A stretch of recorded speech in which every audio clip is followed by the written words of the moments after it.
3 परिवारों की एक रसोई। अमीर अन्नपूर्णा आरती की थाली लिए खड़ी गरीब पार्वती को सुनाकर पड़ोसिनों से, पता है कांता बहन, लाखों में एक बहू चुनकर लाई हूँ मैं। 5 स्टार होटल में बड़ी शेफ है मेरी बहू। तब तो तुम्हारे दोनों हाथों में लड्डू है अन्नपूर्णा बहन। मैं तो अपनी बहू से तरह तरह का होटल स्टाइल वाला खाना बनाकर खाऊंगी। बाकी देखना तुम कुछ के घर में बहू आने के बाद भी रसोई में रोज ही दाल रोटी ही पकेगी। अरे मैं तुमसे हैसियत में कम थोड़े हूँ। जेठानी मेरी रसोई में शुद्ध घी में खाना पकता है, खुशबू सूंघ लिया करो। मैंने तुम्हारा नाम नहीं लिया कादम्बरी, तो किच किच मत करो। दोनों झगड़ जाती हैं, जबकि पार्वती शांति से बहू का स्वागत करने के लिए खड़ी थी। वैसे तो तीनों सगी देवरानी जेठानी थी, मगर मेल मिलाप नहीं था। कादम्बरी अन्नपूर्णा ने चाल पट्टी से बंटवारे में ज्यादा जमीन अपने नाम करके घर पक्के करवा लिए, जबकि पार्वती की आर्थिक जड़ कमजोर रह गई। कुछ देर में तीनों की बहू आ जाती हैं और स्वागत करवाती हैं। सदा खुश रहो कथा बहू। हमारे पूर्वजों से मान्यता है कि कलश का चावल जितना बिखरे, बहू अपने साथ अन्न धन की बरकत भर कर लाती है। दाएं पैर से गृह प्रवेश करो। जी माँ। कलश गिराकर कथा गृह प्रवेश करती है, बाकी दोनों भी देखा देखी करती हैं। पायल बहू, कलश को पैर सही से लगाना ताकि चावल पूरे घर में बिखरने चाहिए, ताकि मेरी रसोई भी अन्न पानी से भरी रहे। श्योर सासू माँ। दोनों कलश गिराती हैं, मगर कुछ दाने फैलते हैं। तभी अन्नपूर्णा खींचे मन से, ये क्या निशा बहू, तुझसे गृह प्रवेश की रस्म भी ठीक से नहीं निभी तो फिर रसोई कैसे संभालेगी? मम्मी जी, इन रिवाजों से कुछ नहीं होता। आपकी शेफ बहू असली दम कल रसोई में दिखाएगी। बस बहू, कुछ ऐसा बढ़िया बनाना की खुशबू से ही ये दोनों जलकर खाक हो जाएं और इनको मालूम चलता है कि मेरी बहू के खाने से किसी का मुकाबला नहीं। इसी प्रकार अगला दिन शुरू होता है। कथा किरण फूटने से पहले उठकर सफाई करके चूल्हा लीपकर भोजन पकाना शुरू करती है। हे देवी अन्नपूर्णा, आज मेरी पहली रसोई है। मैं आपको न्योता देती हूँ और विनती करती हूँ मैं जो भी बनाऊं स्वादिष्ट बने। कुछ देर में कथा सब कुछ तैयार कर लेती है, जहाँ कादम्बरी छत पर व्यायाम कर रही होती है। सुबह की ताजी हवा शरीर में लगती है तो मन प्रसन्न हो जाता है। बेड़ा गर्क हो ये, किसके आंगन से इतनी तेज धुआं उठ रहा है? कादम्बरी छत से पार्वती के आंगन में झांकती है और खाना बनाते देख लेती है। इस पार्वती की गरीब बहू ने तो बाजी मार ली, मगर मेरे घर की रसोई में हलचल नहीं है। मतलब बहू की नींद नहीं खुली। कादम्बरी बहू के कमरे में आके, पायल बहू, तुझे कोई होश खबर है कि नहीं? आज तेरी पहली रसोई और तू पैर पसार के सोई है। उठ गई मम्मी जी। कुछ देर में दोनों बहुएं रसोई में उपस्थित होती हैं। तभी अन्नपूर्णा निशा से, निशा बहू, दराज के अंदर सारे मसाले तेल मौजूद हैं। ये जूसर, मिक्सर, हॉकिंस का कुकर और बाकी खाना बनाने के लिए सारे उपकरण मौजूद हैं। मुझे तीखे मीठे पकवान बड़े पसंद है, तो वही बना लो। मम्मी जी, पहली रसोई मेरी है तो डिश मुझे डिसाइड करने दीजिए और मैं सबके लिए पनीर चीज पिज्जा बनाऊंगी। अच्छा तो तुम पिज्जा बना लो बहू, तला भुना पकवान तो सब बनाते हैं। जहाँ दोनों की बहुएं रसोई में काफी समय लेती हैं, वहीं कथा परिवार को परोस कर खिला रही थी। माँ जी, बाबूजी, और पूरी डालूं? अरे नहीं कथा बहू, इतनी नरम कचौरी बनाई थी तुमने कि मैं भूख से फिजूल खा गया। भाभी, मुझको थोड़ा और आलू दम डालना। भाभी, थोड़ी सी और खीर दे दो अगर हो तो। नीतू, तुम इतना हिचकिचाकर क्यों मांग रही हो? ये लो। अरे बहू, तू सारा खाना ननद देवर की थाली में डाल देगी तो खुद क्या खाएगी? अपने खातिर भी बचा ले। तूने अनाज के अभाव में भी रसोई में इतना सब बनाकर खिला दिया। यही तो एक कुशल गृहिणी का गुण है। क्या नेग चाहिए तुझे? माँ जी, मैंने बाकी के दोनों परिवारों के लिए भी अपनी रसोई में खाना पीना बनाया था, तो क्या मैं उनके घर दे आऊं? कथा के पूछने पर पार्वती दिल उदास करके कहती है, बहू, हमारा उन परिवारों के साथ कोई बोलचाल नहीं है। बायना लेना देना भी नहीं चलता है। पार्वती, अगर बहू की इच्छा है तो जाने दो, है तो हम एक ही परिवार। खुशी खुशी कथा अपने रसोई में 2 थाली में खाना लगाकर जाती है, जहाँ अन्नपूर्णा गुस्से में बहू पर बरसते हुए, थू थू थू थू, रसोई में इतने घंटे खराब करके तूने कच्चा पक्का पिज्जा बनाया है बहू। तो मैं ही खुद ही शरूर चला था शेफ बहू लाने का। तुम खाओ ये खाना, मैं अपने लिए तो रोटी बना लूंगा। कार्तिक, तुम तो टेस्ट करो। मेरा तो देखकर ही पेट भर गया, तुम खा लो। सच में बंदर क्या जाने अदरक का स्वाद। मम्मी जी, आप अपनी रसोई खुद संभालिए। निशा पर्स उठाकर चली जाती है। ताई जी, ये आपके परिवार के लिए पहली रसोई का खाना लाई हूँ। ज्यादा जले पर नमक मत छिड़को। तुम्हारे रसोई से हमारा एक चुटकी नमक का लेना देना भी नहीं, खाना तो दूर की बात है, चली जाओ। अन्नपूर्णा, अपनी बहू के खराब खाने का खुंदक इस पर मत निकालो। धन्यवाद बहू। दोनों बाप बेटे कथा के हाथों का खाने से पेट भरते हैं। वहीं तीसरे परिवार में इस मटर पनीर में कितना तेज नमक है और रसमलाई में चीनी चीनी का टेस्ट आ रहा है। राशन खराब कर दिया। अनुष्का, खाना इतना बुरा भी नहीं बना जो तुम आग में घी डाल रही हो।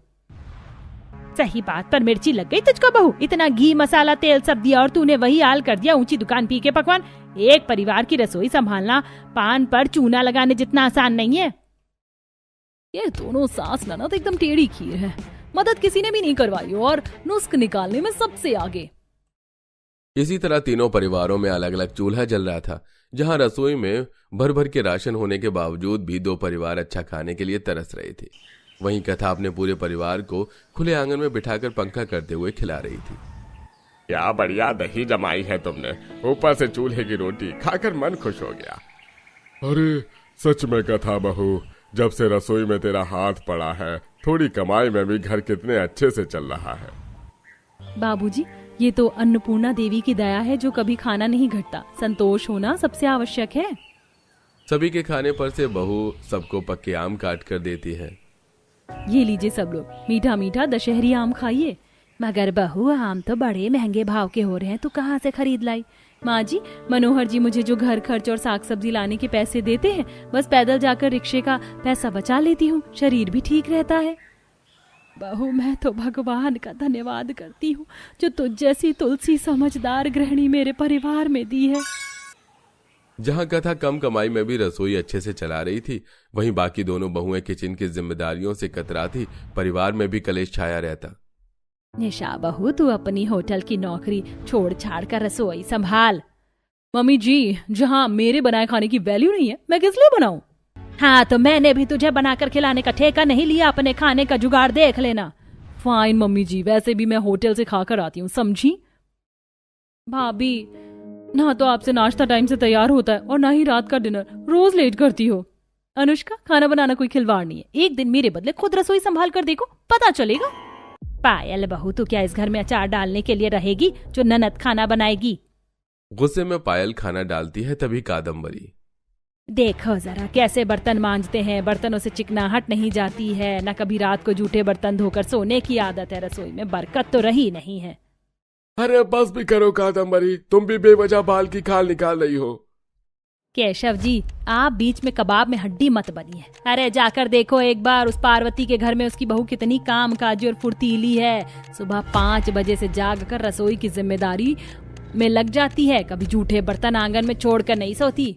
मम्मी जी, बातों का मोर्चा निकालना तो कोई आपसे सीखे। कथा की सास ननद उसका हाथ बटाती है, बहू पर सब थोप नहीं देती। मैं तो कोसती हूँ, किस खानदान में शादी हो गई? आपसे अच्छा उनका परिवार है। अब मैं अपना चूल्हा रसोई अलग करूंगी। देखा, आखिरकार तूने अपने लक्षण दिखा ही दिए। ना बहू की तू घर तोड़ने वाली है। दोनों सास बहू में झगड़ा बढ़ जाता है। तभी पार्वती का परिवार आता है। ताई जी, पायल शांत हो जाइए। परिवार में थोड़ा बहुत मनमुटाव होता है। पायल बहू, शांत हो जाओ। कादम्बरी जीजी तुम्हारी सास है, उनका तुम्हें बोलने का अधिकार है। घर की रसोई परिवार की एकता होती है। तुम अगर अलग बनाओगी खाओगी तो कितनी बातें उछलेंगी इस परिवार की। ठीक है चाची जी, मैं चूल्हा अलग नहीं करूंगी, लेकिन मेरी एक शर्त है। इस 3 परिवार का खाना पीना एक रसोई में बनेगा और एक ही जगह चूल्हा चलेगा। थोड़ा सोच विचार कर सबसे बड़ी अन्नपूर्णा कहती है, मैं तो तीनों परिवार की रसोई एक के लिए राजी हूँ। बनाओ आज से तीनों मिलजुल कर खाना। आखिर में तीनों परिवार की सास गिले शिकवे भूल कर एक रसोई कर लेती हैं, मगर तीनों परिवार का खाना एक रसोई में बनते देखकर पड़ोसनों को हजम नहीं होता है। गंगा नदी के किनारे गरीब गांव वालों की बसावट है। तड़के सवेरे नदी किनारे भीड़म भाड़ है। सुबह सुबह सब लोग स्नान कर रहे हैं। बिट्टो, ओ बिट्टो, अरे बिट्टो, मेरा धोती कुर्ता कहाँ रख दिया है? मिल नहीं रहा। स्नान के लिए देरी हो रही है। सूरज की किरण फूट गई तो जेठ का स्नान शुभ नहीं होगा। ऊपर से आज नदी पर बहुत भीड़ भाड़ लगी है। तभी घर लीपते हुए तुलसी कहती है, अजी गंगा तो तड़के सवेरे ही नदी घाट पर नाव चलाने चली गई थी।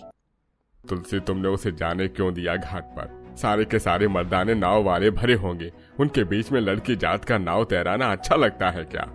अजी तुम्हें तो मालूम है उसे नदी से कितना लगाव है। आज नदी के दूसरे किनारे वाले अमीर लोग भी गंगा नहाने नदी पर आने वाले होंगे।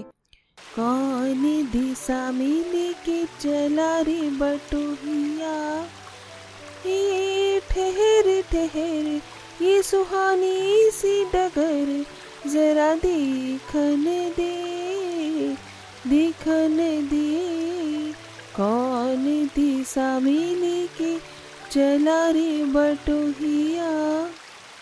तभी नदी किनारे से आई कौशल्या नाम की औरत प्रशंसा करती है। बड़ी मीठी और सुरीली आवाज है तुम्हारी बिटिया, साक्षात सरस्वती का वास है तुम्हारी आवाज में। सबसे मीठा तो इस जग में गंगा का पानी है माँ जी, जो भेदभाव नहीं करती। इसके अंदर अमीर गरीब दोनों नहाते हैं। तभी नदी का किनारा आ जाता है जहाँ लोगों ने पक्के मंजिल वाले मकान बनवा रखे थे। लीजिए माता जी, आपकी मंजिल आ गई। धन्यवाद बिटिया, ये लो तुम्हारे पैसे 100 रुपए। माँ जी, नदी के उस पार से इस पार तक लाने का 50 रुपए लगता है केवल। अगर इतने गहरे पानी में नाव खींचकर चलाना मेहनत का काम है, रख लो। उस औरत के नाव से उतरते ही नीरज नाम का लड़का नाव में बैठ जाता है। अरे ओ बाबूजी, ऐसे कैसे बगैर पूछे तुम गंगा की नाव में बैठ गए? देखिए, मेरा जल्द से जल्द नदी के दूसरे किनारे पर पहुंचना बहुत जरूरी है। मेरे पिताजी की तबीयत बड़ी जोर की खराब है। मुझे वैद्य मुंशी जी के घर जाना है। गंगा नीरज को अशांत परेशान देखकर गीत गुनगुनाने लगती है। तुझे बुलाए ये मेरी बाहें, ना ऐसी गंगा कहीं मिलेगी, मैं तेरा जीवन, मैं तेरी किस्मत की तुझको मुक्ति यही मिलेगी। बड़ी मधुर आवाज है। मेरा मन बहुत ही अशांत था, अब सारी अशांति मिट गई। साहब जी, अपनी सारी चिंता गंगा मैया पर डाल दो, वो सब देख लेंगी। लीजिए, मुंशी जी का घर आ गया। बाबा, कहाँ हैं आप? कोई आपसे मिलने आया है। थोड़ी देर में मुंशी नदी के पार शांति के घर पहुंचकर हरि किशन की जांच करते हैं। देखिए, आप सभी किसी भी बात की ज्यादा चिंता मत कीजिए, अच्छे से खाइए पिए। वैद्य जी, दिल में एक ही इच्छा है कि अपने बेटे का घर बसा देख लूं। बस पारिवारिक घराने की लड़की चाहिए, दान दहेज का एक पैसा नहीं चाहिए। हरि किशन के इस बात पर मुंशी को अपनी गरीब बेटी का ख्याल आता है। छोटा मुंह बड़ी बात, लेकिन एक कुंवारी बेटी मुझ पर भी ब्याहने को है। आप देख लीजिए आकर, नदी के पार मेरा गांव है। टाइम से दवाई लीजिएगा। हाँ, चलता हूँ। अजी, नदी के उस पार तो सबके सब गरीब लोग भरे पड़े हैं। कम से कम रिश्ता तो ऐसा ढूंढो जो हमारी बराबरी में मेल खाए। बस करो शांति, हम कल देखा देखी करने चल रहे हैं। थोड़े दिनों में गरीब गंगा अपने गरीब नदी किनारे के मायके को छोड़कर शादी करके अमीर ससुराल में आ जाती है। शांति और उसकी बेटी कनिका, जो कि शादी से नाखुश थी, उनका मुंह बना हुआ था। अब दरवाजे पर खड़ी क्या हो, कलश गिराकर अंदर आ जाओ। शांति, बहू से इतनी बेरुखी क्यों दिखा रही हो? अच्छे से बात करो। अब क्या अपने मुंह से शहद टपकाऊं? सास की बेरुखी देखकर गंगा का मन टूट जाता है, लेकिन वो छलकते आंसू में भी मुस्कुराने का दिखावा करती है। नीरज, जाओ बहू को पूरा घर दिखा दो। जी पापा। आओ गंगा। नीरज गंगा को नदी किनारे बना पूरा घर, रसोई, हॉल और सभी कमरे दिखाता है। और ये रहा हमारा कमरा। खिड़की से नदी देखकर गंगा खुश हो जाती है। नीरज जी, इस खिड़की से नदी देखने का नजारा मन को मोह लेने वाला है। कितनी शांत लहरें बह रही हैं। इस खिड़की से सुबह का चढ़ता सूरज और शाम का ढलता सूरज भी कितना सुंदर लगता होगा। हाँ, मगर तुमसे ज्यादा सुंदर नहीं लगता होगा। चलो अब खिड़की बंद कर देते हैं, एसी चालू करते हैं। गंगा हिचकिचाते हुए कहती है, नीरज जी, खिड़की बंद मत कीजिएगा ना, मुझे प्राकृतिक हवा में सोना पसंद है। हाँ हाँ बिल्कुल, अब शादी की है तो कमरा पसंद न पसंद तो बांटना पड़ेगा। नीरज गंगा की इच्छा का मान सम्मान करता है। सुबह होते शांति कमरे में मच्छर घुसा देखकर भड़क जाती है। हे भगवान, सारी रात ये मच्छर काट कर खा गए मुझे तो।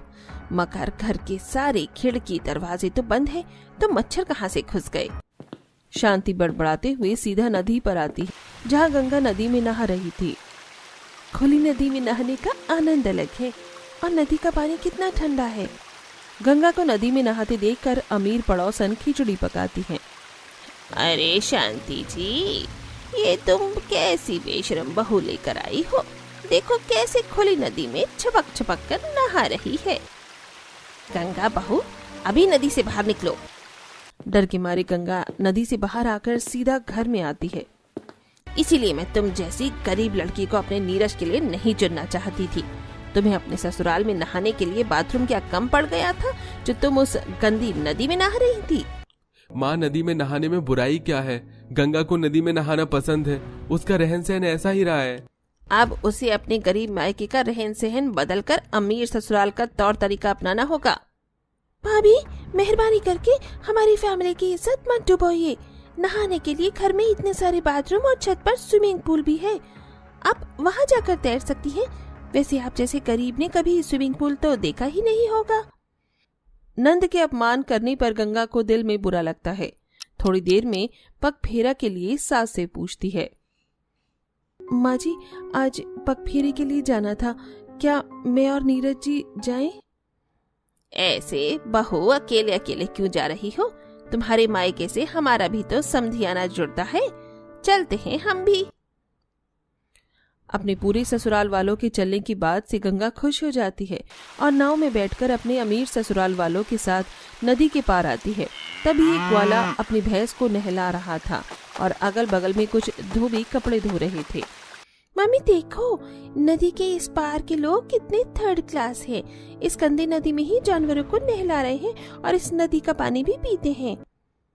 प्रणाम माँ पिताजी। गंगा, खुश रहे बेटी, आप सब लोग आइए ना। तुलसी सबको नदी किनारे चटाई बिछाकर बिठाती है। क्षमा कीजिएगा, वो घर के अंदर बड़ी घमस है। अभी हमारे गांव में बिजली की सुविधा नहीं है, तो आप लोग यहीं नदी किनारे ठंडी हवा खाकर नाश्ता पानी कर लीजिए। हाँ, इसके अलावा कोई चारा भी तो नहीं है। अब नदी वाले मायके में समधियाना जुड़ा है, निभाना तो पड़ेगा ही। शांति का घमंडी अंदाज गरीब तुलसी के दिल में तीर की तरह चुभता है। तभी नदी में से एक तेज लहर आती है, जिसे नदी का कूड़ा करकट ऊपर आ जाता है। मम्मी, इस नदी के पानी से कितनी गटर जैसी गंदी बास आ रही है। मेरी ड्रेस खराब हो गई, चलिए यहाँ से। कनिका, ऐसे एकदम से चले जाएंगे तो बहू के मायके वालों को अच्छा नहीं लगेगा। देखो जी, बहू के मायके वालों को भला लगे या बुरा, हम यहाँ एक पल और नहीं ठहरेंगे। चलते हैं समधन।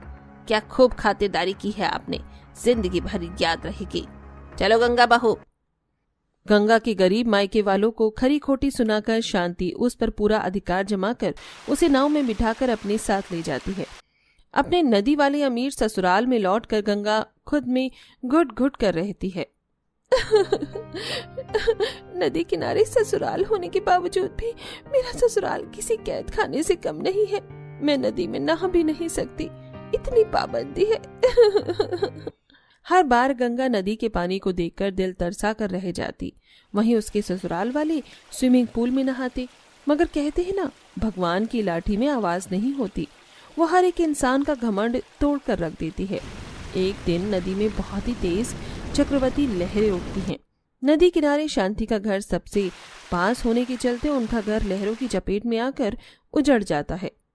हे भगवान, एकदम से इस नदी में कितनी तेज प्रलय आ गई। अजी अब कहाँ जाएंगे हम सब। माँ जी, आप सब लोग मेरे पीहर चलिए, जब तक घर की मरम्मत हो जाएगी हम वहीं रह लेंगे। नहीं गंगा बहू, तुम्हारी सास ने वहाँ जो हरकत की, हम किस मुंह से जाएंगे। बाबूजी, परिवार में मनमुटाव होना आम बात है। गंगा अपने पूरे ससुराल को नाव में बिठाकर गरीब मायके में लाती है, जहां उसके घर में बिजली लग चुकी थी और नदी के किनारे पर मिट्टी का एक ऊंचा नींव भी उन्होंने बना लिया था ताकि लहरें उनके घर को न भिगोएं। तुलसी सबको खाना बनाकर जैसे ही परोसती है, बिजली कट जाती है। बिजली को भी अभी कटना था, क्षमा कीजिएगा, इस किनारे पर बिजली बड़ी कटती है। कोई बात नहीं माँ जी, आज हम सब लोग नदी किनारे खुली हवा में खाएंगे। अपने दामाद का सरल स्वभाव देखकर तुलसी बहुत खुश होती है। गंगा और तुलसी सबके लिए नदी किनारे खाना लगाती हैं और सब लोग ठंडी ठंडी ताजी हवा में खाना खाते हैं। वैसे तो हमारा भी घर नदी किनारे है, लेकिन बरसों के बाद खुली नदी किनारे खाना खा रहे हैं। इसके बाद तुलसी गंगा के ससुराल वालों का बिस्तर लगाकर मच्छरदानी टांग देती है। आप सब लोग आराम से सो जाइए, मच्छरदानी के अंदर आपको बिल्कुल मच्छर नहीं लगेगा। वो क्या है ना, खुली नदी है इसलिए थोड़े बहुत मच्छर लगते हैं। समधन जी, आप कैसे सोएंगी मच्छरों में? इसमें आप लोग भी आ जाइए। शांति का बदला स्वभाव देखकर गंगा को अच्छा लगता है। अगले दिन गंगा के मायके और ससुराल वाले मिलजुल कर नदी में खूब अच्छे से नहाते हैं। धीरे धीरे गंगा के ससुराल वालों का जुड़ाव नदी से कुछ दिन में बहुत ही गहरा हो जाता है। समधन जी, बीते वक्त में मैंने जो भी कड़वा कहा सुना उसके लिए माफ कर दीजिएगा। आज पता चला कि नदी किनारे घर होने का अपना ही सुख है। आपने हमारा खूब आदर स्वागत किया, अब हमें भी मौका दीजिए कि हम भी आपका आदर भाव कर सके। इस बार गंगा के मायके वाले उसके नदी वाले अमीर ससुराल में जाते हैं, जहां अमीर ससुराल वालों के साथ वो नदी किनारे मैगी पार्टी करते हैं, पिकनिक मनाते हैं और बोटिंग भी करते हैं। अब गंगा अपने ससुराल में खुशी से रहने लगती है।